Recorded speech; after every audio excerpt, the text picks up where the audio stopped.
Kinetic energy is used when something moves, aka, everything uses kinetic energy, and by everything I mean from as big as planets to as little as atoms. That's a lot of stuff if you ask me. When something isn't moving, it's using potential energy, taking into account that there is another object included in the system. This could be the Earth giving a gravitational energy, or it could be something else giving an electric energy. When that something starts to move, the potential energy turns into kinetic energy.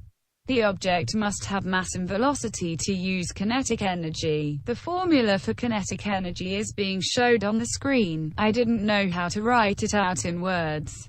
Here's a clip of me drawing a roller coaster. I don't know what it looks like because I wrote the script before drawing anything, so let's hope I actually remembered to draw the diagram, or else I'm about to embarrass myself in front of the whole class.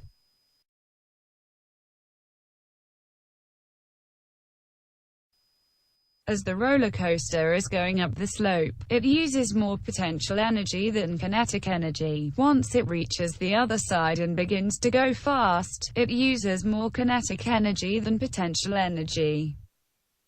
The bigger something is and the faster it's going, the more kinetic energy an object will use.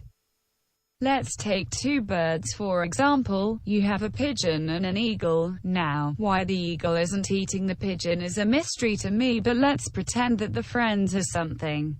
The pigeon is smaller, so it uses less kinetic energy. It won't get as tired so quickly. The eagle, however, is much bigger, so it uses a lot more kinetic energy and will get more tired before the pigeon.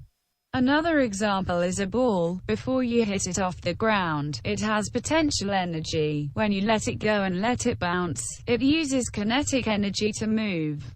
If you bounce both a tennis ball and a basketball, the basketball would need to use more kinetic energy because it's bigger.